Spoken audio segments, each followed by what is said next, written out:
한양을 지키는 도성, 사대문과 사소문, 세월이 앗아간 번영의 자취, 해화문. 서울특별시 성북구 동소문동에 가면 옹기종기 모여있는 주택들 사이로 우뚝 솟아있는 깔끔한 성문이 있다. 이곳이 바로 해화문으로 동문과 북문 사이에 세워진 소문이다. 태조 5년인 1397년 도성을 에워싸는 성곽과 함께 세워졌다. 계속 보수, 중창을 거듭하다가 1684년인 숙종 10년에는 문루를 새로 지었다. 1900년대 초반까지 그 원형이 잘 보존되어 있었으나 1928년 문루가 폐락하였다고 하여 헐어버리고 홍예만 남겨두었다. 그마저도 일제가 전착기를 내면서 없애버려 한때는 그 흔적을 찾아보기 힘들 정도였다고 한다. 하지만 1980년 서울 성곽이 완공되면서 복원을 시작했고 1992년 원래 있던 장소보다 조금 북쪽에 다시 세워진 것이 바로 지금 우리가 보고 있는 해화문이다. 해화문이라는 이름은 사실 동소문의 원래 이름이 아니다. 처음에는 홍화문이라는 이름으로 불리었으나 1483년인 성종 4년에 새로 창건한 창경군의 동문을 홍화라고 정함에 따라 혼동을 피하기 위해 이름을 바꾼 것이다. 1511년인 중종 6년에 지금의 이름을 얻게 되었다고 한다.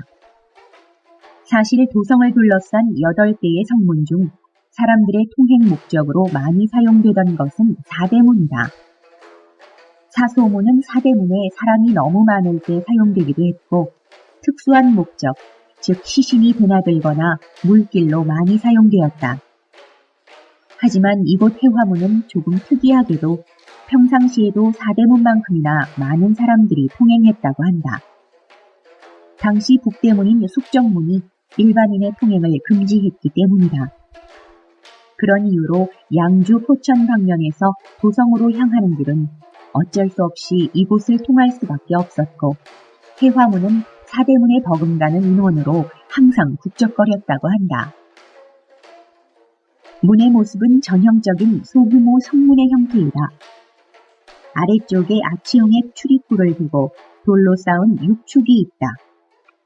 그리고 그 위에 누각이 있는 형태인 것이다. 처음 해화문을 보면 지나치게 깔끔하다는 생각이 먼저 든다. 성문 위에 올려져 있는 누각은 차지하고서라도 성문을 이루고 있는 돌들이 반듯하게 이어져 있다. 복원된 성문은 보기에는 깔끔하고 깨끗하지만 옛것의 정취가 많이 사라져 있는 듯해 아쉬움을 불러일으킨다. 지붕에는 십장생을 형상화한 어처구니가 길게 늘어서 있다.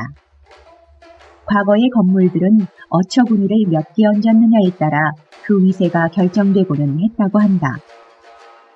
오늘날 보이는 해화문에는 얼핏 보기에도 상당한 수의 어처구니가 늘어서 있어 과거의 위세를 실감하게 한다.